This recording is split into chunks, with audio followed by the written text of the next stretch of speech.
Gereja Protestan Maluku anggota PGI Klasis Pulau Ambon Jemaat Immanuel OSM. Warta Jemaat Minggu 12 April 2020. Majelis Jemaat menyampaikan selamat merayakan Paskah Kristus bagi kita semua.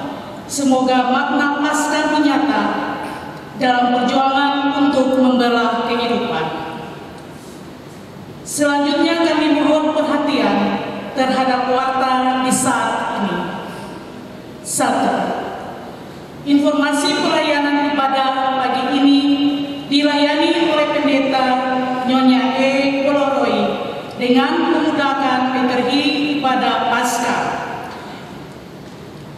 Ibadah Paskah kedua akan berlangsung besok Senin 13 April 2020 jam 7 WIB di masing-masing rumah jemaat dipandu liturgi ibadah Paskah kedua.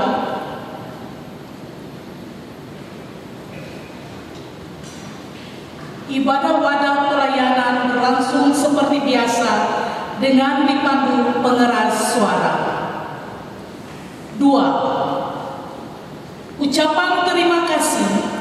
Kami mengucapkan terima kasih kepada jemaat yang telah membantu pelayanan melalui sumbangan bagi pembangunan fisik dalam jemaat. Semoga tetap diberkati. Demikian warta jemaat ini disampaikan. Kami ucapkan terima kasih dan selamat beribadah. Majelis Jemaat GPM Immanuel OSM, Pendeta Nyonya J. Atiuta Ketua, Penatua K. Panjalan Sekretaris.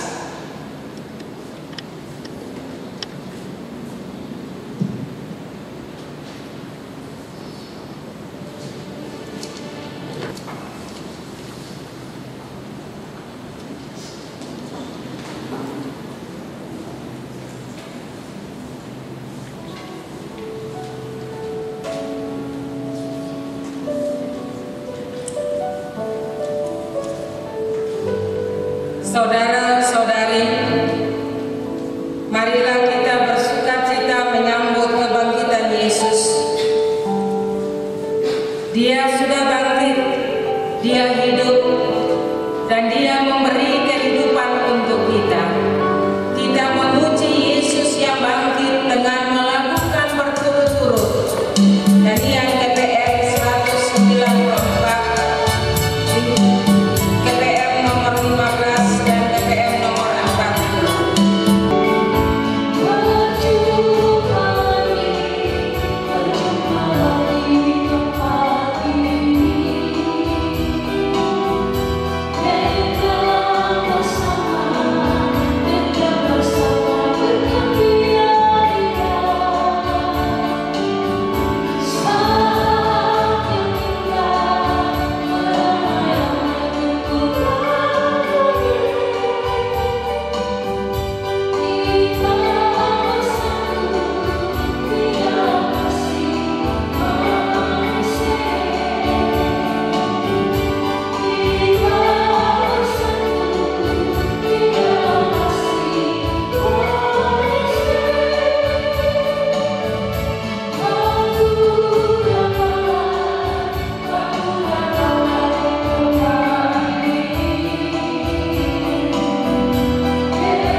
dengan Roh Kudus yang menghibur.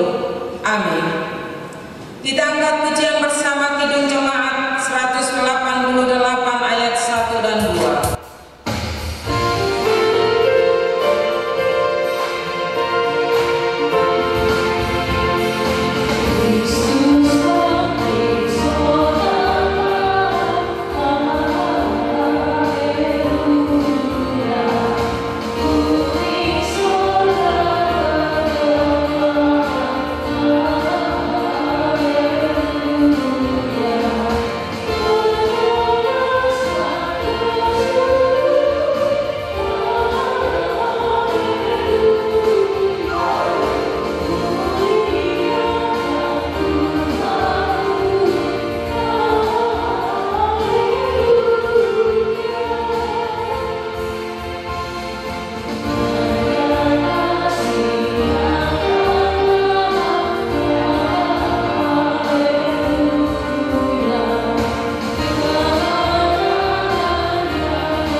Saudara-saudari terkasih, dalam sukacita kebangkitan Yesus, mari membuka diri di hadapan Tuhan, menyadari akan segala keterbatasan, kesalahan dan dosa kita yang sering menyakiti hati Tuhan.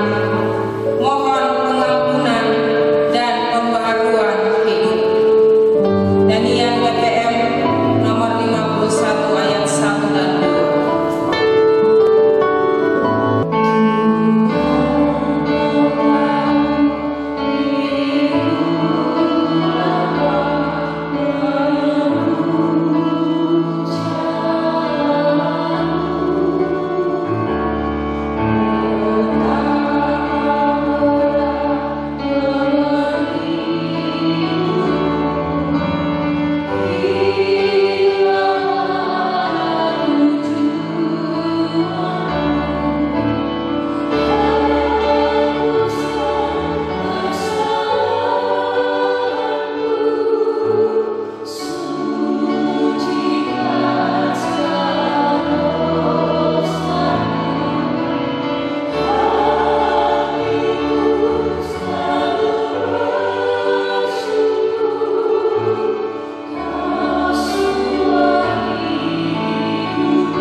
Jemaat, kita akan membaca dan mendengar firman Tuhan.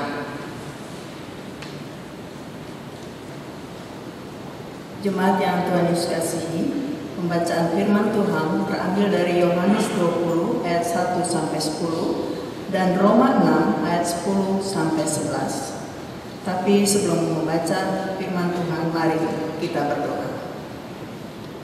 Yesus Kristus yang mulia, dalam ibadah Paskah pertama ini, kami akan membaca dan mendengar firman-Mu. Kami mohon kuduskan hati dan pikiran kami, agar kami mengerti dan mampu melakukan kehendak-Mu. Dalam nama Tuhan Yesus kami berdoa. Amin. Yohanes 20 ayat 1-10 demikian bunyinya.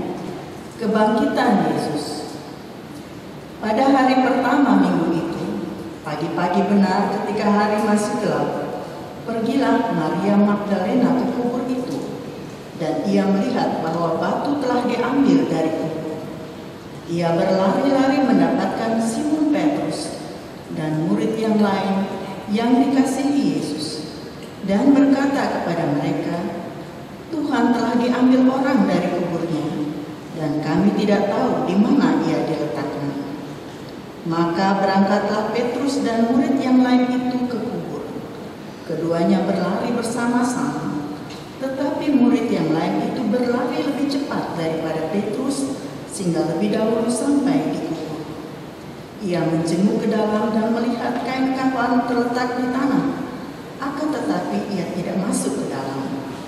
Maka datanglah Simon Petrus juga menyusul dia dan masuk ke dalam kubur itu. Ia melihat kain kafan terletak di tanah, sedang kain peluh yang tadinya ada di kepala Yesus tidak terletak dekat kain kafan itu, tetapi agak di samping di tempat yang lain dan sudah tergulung. Maka masuklah juga murid yang lain yang lebih dahulu sampai di kubur itu, dan ia melihatnya dan percaya. Sebab selama itu mereka belum mengerti isi kitab suci yang mengatakan bahwa ia harus bangkit dari antara orang mati. Lalu pulanglah kedua murid itu ke rumah.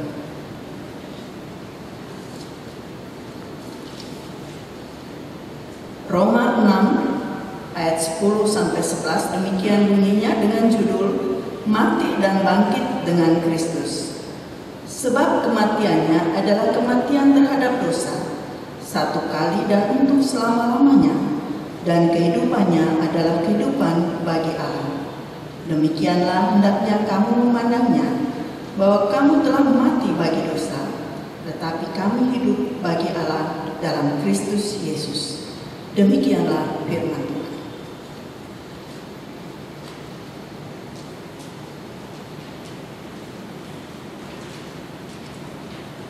Saudara-saudara jemaat yang dikasihi dan diberkati Tuhan, selamat pagi, Shalom. Kita ada di pagi ini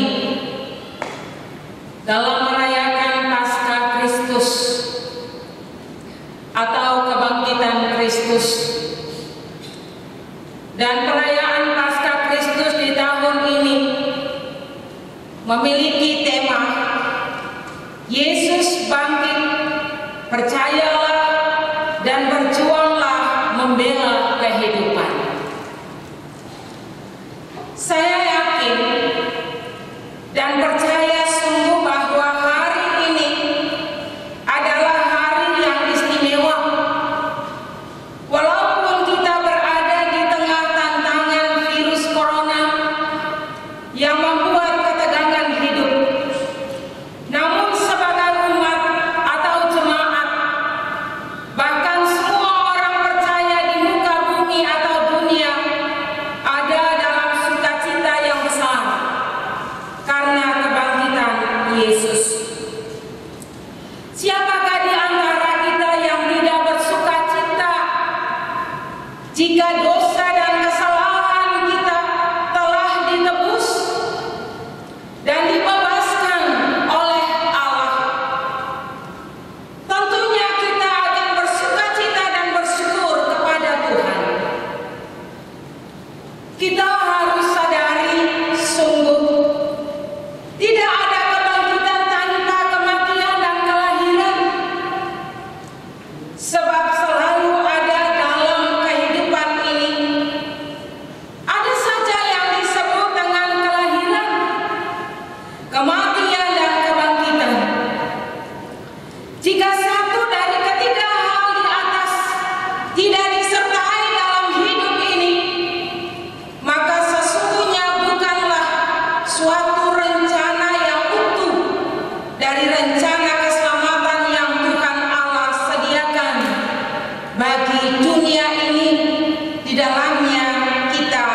manusia. Allah itu utuh dan sempurna. Karena itu apapun yang Dia rencanakan sebagai karya keselamatan bagi dunia ini pun utuh dan sempurna adanya. Karena itu sebelum Yesus bangkit, Ia harus menjalani hidup yang penuh dengan penderitaan dan kematian. Tidak ada seorang pun yang mau mati atau berkorban bagi orang lain. Akan tetapi bagi Yesus Ia mau berkorban, mau menderita, memikul salib sampai mati di tiang kayu salib. Ia tidak memikul salibnya sendiri, tetapi salib kitalah yang Ia pikul sebagai resiko dalam sebuah kehidupan yang akan datang. Kalau kita mengenang kembali peristiwa yang menimpa Yesus sampai pada kematiannya, maka secara manusia kita akan mempersalahkan atau memarahi Pilatus yang takut kehilangan jabatan, sehingga tindakan yang Ia lakukan adalah mencuci tangan atas persoalan ini. Ataupun Yudas, seorang murid Yesus yang karena 30 keping perak harus menjual Yesus sebagai burunya sendiri. Bahkan ahli-ahli Taurat, tua-tua agama yang tahu dan mengerti sungguh keselamatan yang akan datang, tetapi mereka pun turut serta memainkan peranannya untuk membunuh Yesus. Di sini ada satu pertanyaan yang perlu direnungkan oleh kita semua. Sebagai orang percaya kepada Allah, apakah yang dilakukan oleh Pilatus, Yudas, ahli-ahli Taurat, tua-tua agama ini adalah kehendak dan kemauan mereka sendiri? Ataukah Allah menghendaki hal itu terjadi? Sebagai orang percaya, kita tahu persis bahwa peristiwa ini bukanlah peristiwa yang diatur dan dikehendaki oleh manusia, tetapi Allah yang menghendaki semuanya itu terjadi. Allah memakai orang-orang ini sebagai Allah di dalam tangannya untuk mewujudkan rencananya bagi dunia ini dengan menghendaki Yesus harus menderita dan mati di tiang kayu salib. Saudara-saudara, jemaat yang terkasih, jika Allah tidak menghendaki semuanya ini, maka yang pastinya Ia tidak akan membiarkan anaknya sendiri untuk mengalami tantangan dan penderitaan. Ia akan bertindak untuk melawan penguasa-penguasa dunia, sebab Dia berkuasa dalam segala hal di tengah-tengah kehidupan dunia ini. Kematian Yesus di tiang kayu salib bukanlah akhir dari rencana keselamatan Allah yang dianugerahkan kepada kita, tetapi awal dari suatu kehidupan baru bagi dunia ini yang di dalamnya kita sebagai manusia. Sebab Yesus mati bukan untuk selama-lamanya, tetapi Yesus mati dan bangkit. Berita kebangkitan Yesus sempat membuat imam-imam kepala dan para muridnya jadi galau. Karena bagi imam-imam kepala, kebangkitan Yesus akan membawa suatu bencana yang lebih buruk dari sebelumnya. Dengan demikian, mereka meminta kepada Pilatus untuk menjaga kuburnya supaya mengambilnya dan mengatakan, ia sudah bangkit. Mereka mengatakan demikian sebab teringat sewaktu Yesus hidup, ia katakan, sesudah 3 hari aku akan bangkit. Sedangkan bagi murid-murid Yesus sendiri, mereka sempat berpikir bahwa Tuhan mereka sudah diambil orang dari kuburnya, tetapi mereka juga tidak tahu di mana ia diletakkan. Hal ini diketahui ketika pada hari pertama minggu itu, pagi-pagi, hari masih gelap, pergilah Maria Magdalena ke kubur itu, dan ia tidak melihat Yesus, dan ia kembali menyampaikan apa yang ia lihat kepada Petrus dan murid yang lain. Untuk mengetahui secara jelas mereka ke kubur Yesus, ternyata kubur Yesus sudah kosong, batu sudah terguling, di dalamnya hanya ada kain kapan dan kain peluh. Peristiwa seperti ini pasti semua orang ingin tahu. Kenapa begitu, saudara-saudara? Bahkan kita juga bisa berpikiran buruk terhadap orang lain. Namun cara Tuhan itu luar biasa. Ia membuat segala sesuatu menjadi jelas dan terang dalam hidup ini, supaya murid-murid Yesus tidak galau.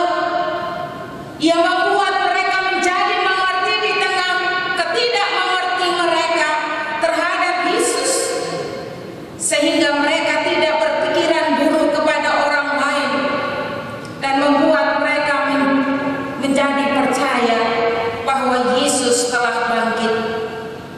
Bukan diambil orang melalui peringatan atas perkataan Yesus dalam kitab suci. Ia harus bangkit dari antara orang mati pada hari ketiga. Demikian juga batu yang digulingkan itu bukanlah pekerjaan manusia biasa, akan tetapi mengandung kekuatan yang luar biasa hebatnya, yaitu dari Allah. Dan kain peluh yang tergulung mengandung pesan tradisi orang Yahudi adalah, aku akan kembali. Artinya ia hidup atau Yesus telah bangkit. Inilah yang membuktikan Yesus telah bangkit. Kebangkitan Kristus telah membawa suatu pengharapan baru bagi kita, sebab kebangkitan Kristus mengalahkan kuasa dosa dan maut yang membelenggu hidup kita. Paulus dalam Roma 6 ayat 9 sampai 11 mengatakan, karena kita tahu bahwa Kristus sesudah ia bangkit dari antara orang mati tidak mati lagi, maut tidak berkuasa lagi atas dia. Itu berarti bagi setiap orang yang percaya kepadanya, imannya tidak akan pernah sia-sia. Sebab kematiannya adalah kematian terhadap dosa, satu kali dan untuk selama-lamanya, dan kehidupannya adalah kehidupan bagi Allah. Demikianlah hendaknya kamu memandangnya, bahwa kamu telah mati bagi dosa, tetapi kamu hidup bagi Allah dalam Kristus Yesus. Paulus sering berbicara mengenai hidup yang lama dalam dosa dan hidup yang baru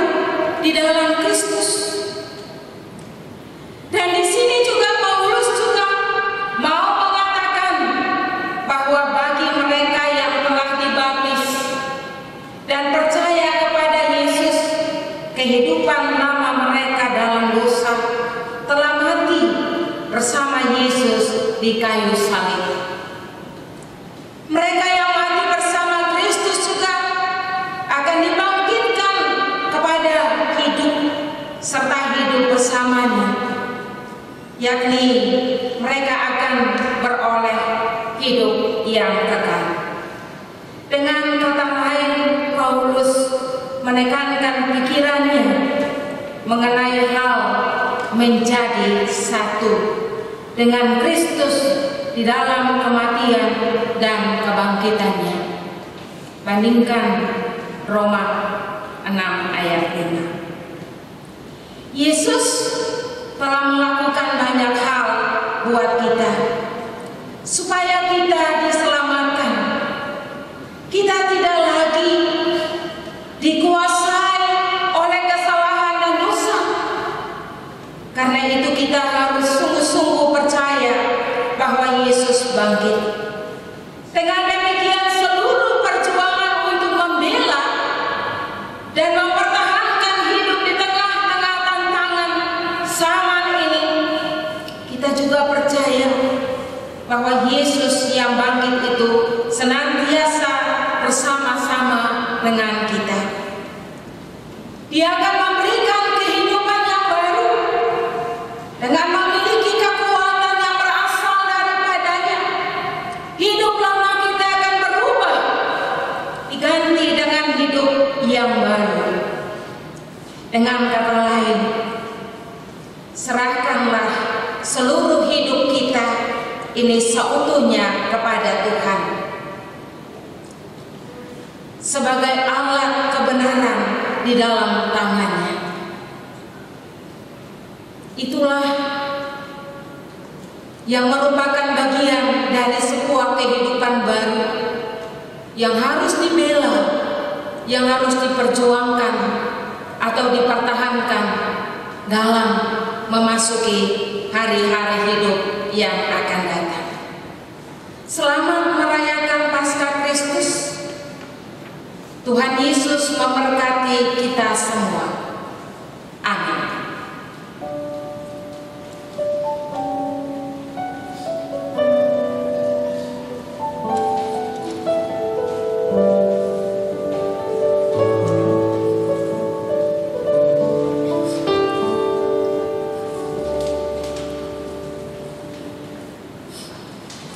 Kita bersatu di dalam doa syafaat.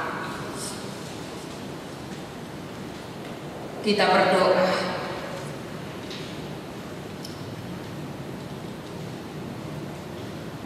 Ya Allah, Tuhan Bapa kami yang ada di sorga, Bapa di dalam Yesus Kristus yang lahir, mati dan bangkit demi keselamatan hidup orang banyak di tengah-tengah dunia ini. Kami bersyukur dan berterima kasih untuk pengorbanan-Mu yang luar biasa bagi kami. Dan karena itu, sebagai orang yang percaya kepada Tuhan, patut kami bersyukur, tetapi sekaligus senantiasa mau mengenang peristiwa-peristiwa yang terjadi dalam diri dan kehidupan Yesus. Ia harus menjalani semua tantangan dan penderitaan hanya karena dosa dan kesalahan kita. Tetapi Ia tidak mati untuk selamanya. Ia mati untuk hidup kembali. Dan oleh sebab itu, bagi setiap orang yang percaya kepadanya, kebangkitan membawa sebuah kehidupan yang baru bagi dirinya. Termasuk kami sebagai anak-anak-Mu yang ada di tengah-tengah jemaat GPM Immanuel OSM. Kami percaya kuasa kebangkitan-Mu telah menyelamatkan kami. Dan karena itu di saat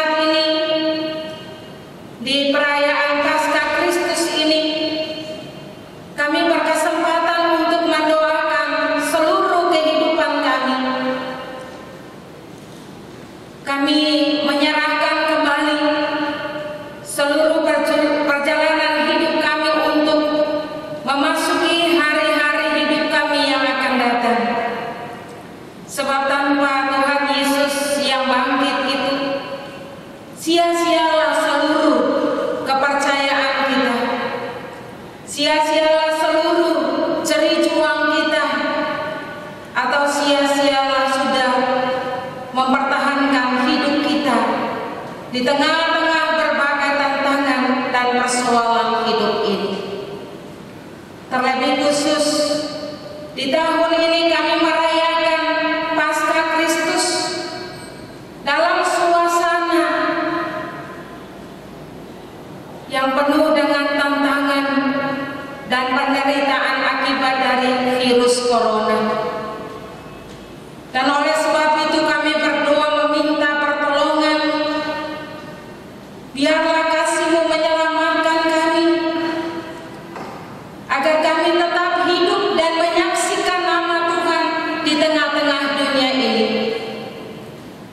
Kami mohon Tuhan, berikanlah kepada kami kekuatan dan kesehatan, agar kami kuat dan sehat. Kami bisa bekerja demi kehidupan kami dan mendatangkan berkat dalam memenuhi segala sesuatu yang dibutuhkan dalam hidup ini. Makan, minum, pakai kami, tetapi juga kebutuhan-kebutuhan pendidikan anak-anak kami. Karena itu kami mohon Tuhan, berkatilah kami dan bukalah jalan bagi kami, agar kami memperoleh segala sesuatu dalam hidup ini dengan baik. Kami juga mau berdoa ya Tuhan, untuk gereja-Mu, dunia ini seanterunya yang merayakan Paskah Kristus. Dan Tuhan tahu keberadaan dunia ini. Kami selalu berdoa minta Tuhan berikan penguatan,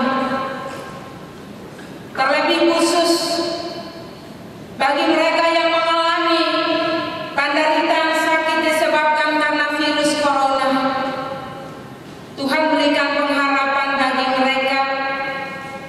Mereka tidak putus asa, kecewa dan hilang harapan, tapi mereka sungguh-sungguh percaya pada kuasa kasih-Mu. Dengan demikian, bagi mereka sebagai para medis yang punya tugas dan tanggung jawab merawat mereka yang mengalami penderitaan sakit ini, Tuhan juga memberkati dan menguatkan mereka secara khusus, agar dengan kemampuan yang ada pada mereka, mereka bisa melayani dan menyembuhkan, memulihkan mereka. Dan kami percaya bahwa Tuhan memakai mereka sebagai alat di dalam tangan-Mu untuk menghadirkan kesembuhan atau kebaikan bagi mereka yang mengalami penderitaan sakit. Tapi kami juga mau berdoa bagi para ilmuwan, dengan kuasa Roh Kudus menuntun mereka supaya mereka juga bisa berpikir dan melakukan segala sesuatu untuk bisa mengatasi persoalan-persoalan terlebih khusus penyakit ini. Sebab hanya di dalam tangan Tuhan ada sesuatu yang baru, ada sesuatu yang lebih baik, yang lebih menyenangkan dan memberikan sukacita bagi kehidupan ini. Kami juga berdoa bagi pemerintah, bangsa dan negara, di pusat sampai yang ada di Provinsi Maluku, Kota Ambon secara khusus. Semua seruan-seruan mereka terkait dengan virus corona ini kiranya dimaknai oleh kami semua sebagai umat dan masyarakat, agar kami tidak lalu mengalami dampak yang lebih berat daripada semulanya. Tuhan, Bapa yang di surga, Tuhan juga berkati mereka supaya berkat-berkat Tuhan selalu ada. Berkat-berkat Tuhan selalu ada bagi masyarakat, bangsa dan negara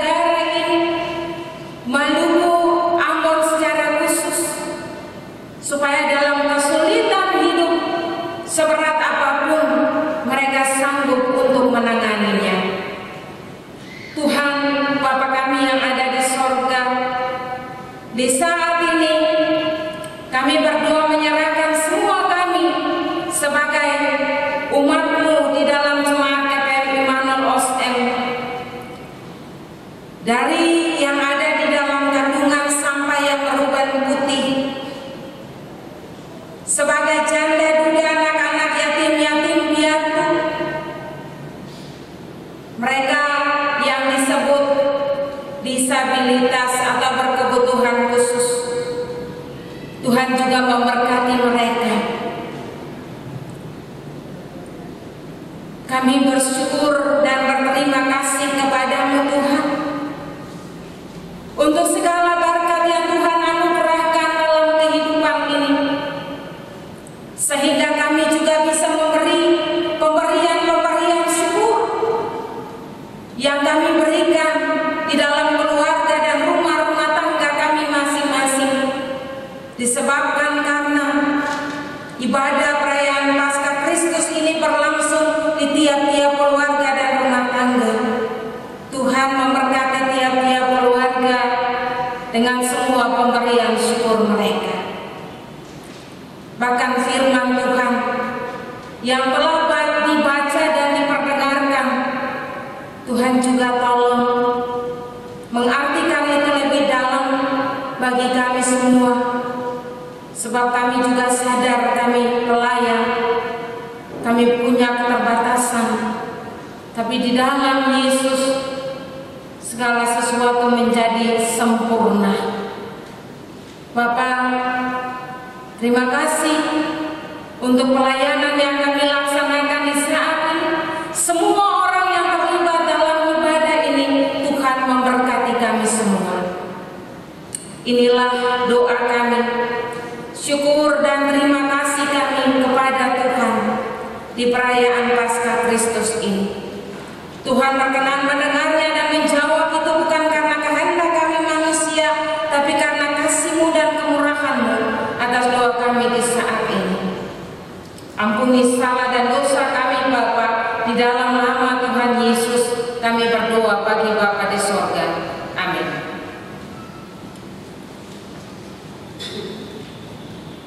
Jemaat kita menyanyi bersama Kidung Jemaat 426 ayat 1 sampai 4.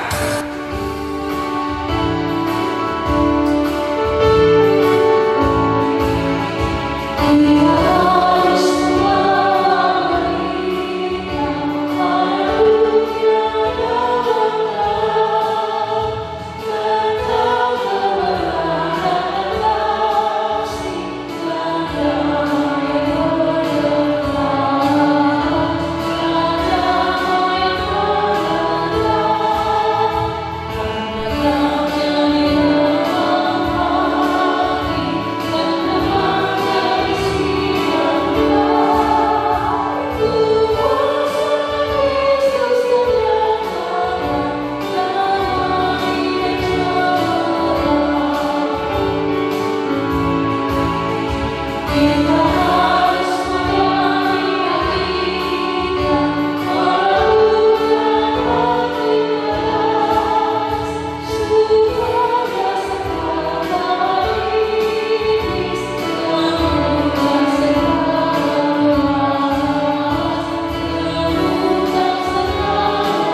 Saudara-saudara jemaat, Yesus memanggil kita untuk membawa kabar baik tentang kehidupan yang dianugerahkan oleh Yesus yang bangkit dan menjadi saksi kebangkitannya dengan berjuang membela kehidupan yang sementara terancam.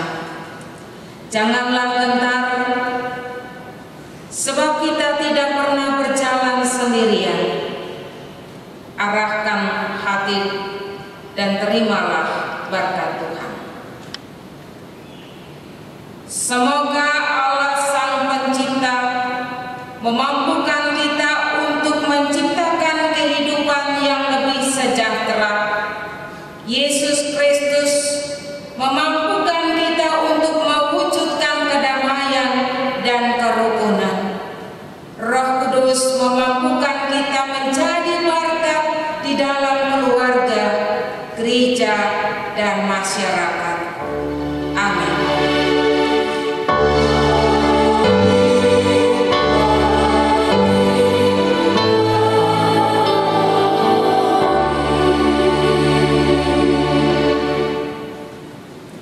Demikian ibadah Paskah Kristus yang kita laksanakan di saat ini boleh selesai. Bapak Ibu saudara-saudara jemaat, selamat merayakan Paskah Kristus. Tuhan memberkati kita semua. Shalom.